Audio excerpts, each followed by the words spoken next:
This time on safari, I was visiting the Toronto Zoo. This zoo is just under 40 years old and is the largest zoo in Canada. My first stop was the Indian Rhinoceros Pavilion, or the whatever the word is under it.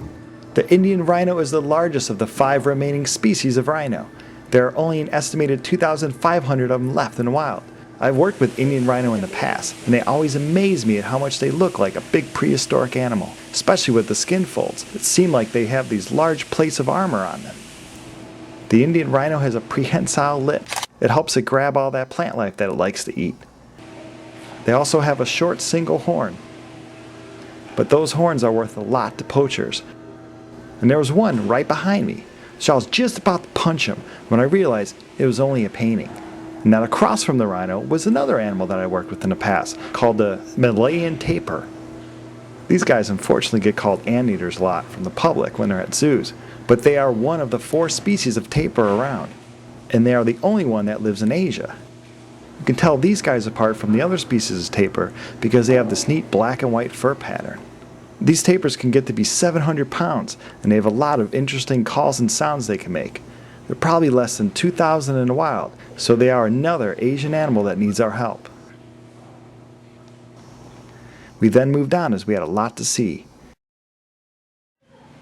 We watched as this clouded leopard searched for food. Clouded leopards also come from Asia, and they have almost 3 feet of tail for this medium-sized cat. They have the largest teeth-to-skull ratio of all felines. Their coat is where they got their name. Those cloud patterns help it blend into the forest habitat of where it lives. Outside, we were amazed by the black squirrels. Black squirrels are rare to spot back home in Chicago, so I stopped to get a few quick shots of them. It's like a zoo within a zoo, because all the land set aside for the exotic animals often provide home for the local wildlife as well. Outside, the next place we were to visit was a memorial to an orangutan who passed away.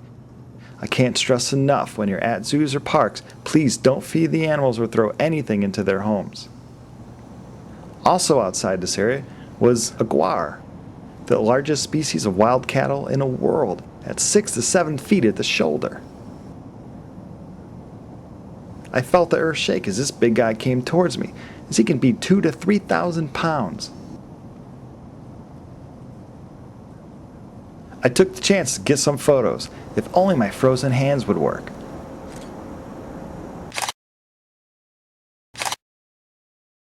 These wild cattle from India are for sure a sight to be seen, especially when they're play fighting.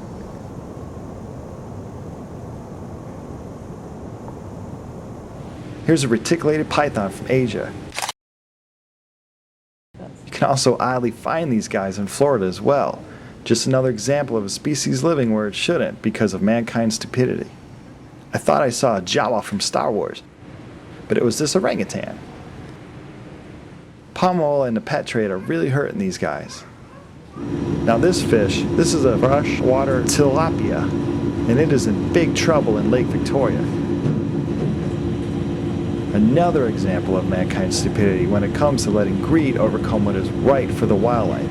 Because they've put a lot of perch into this lake to help grow for a profit, they've killed off over 80% of the local tilapia there. Toronto Zoo is in a program to help breed these fish to hopefully someday help their wild population. Next up were the elephants. African elephants are in a strange predicament as there are few in some areas of Africa, and in other parks say they actually have an overpopulation of them. Their future in the conservation world will be an interesting one to watch. Also, in the captive world, these elephants always seem to be in the news a lot lately, especially these ones up in Toronto, as it looks like this zoo's board has decided that due to the cold climate they have, and also the huge cost of new construction, they will search for a more suitable home for these animals. So now you have the press involved in people from the sanctuary world, animal rights world, zoo world, conservation world, all trying to figure out what is right to do. It's hard when people get involved because you have to put aside your agenda and ego and truly look into what is good for the larger picture of wildlife conservation and research, as well as the little picture of these individual elephants and what they need best. We all have our opinions on what animals should be at a zoo.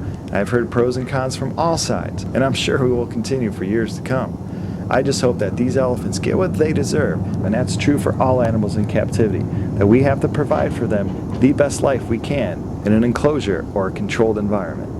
I was glad to hear, though, that the zoo did a survey and people would still love to continue to support Toronto Zoo, even if they didn't have any more elephants to show. Up next was my favorite kind of wild pig, the red river hogs of Africa. And truly making a pig out of themselves nearby were some pygmy hippos. These smaller species of hippo can reach 400 to 600 pounds, and they come from Western Africa.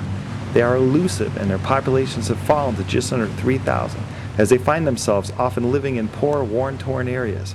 But just like the larger hippos they are related to, they love to hang out in the water and eat plants.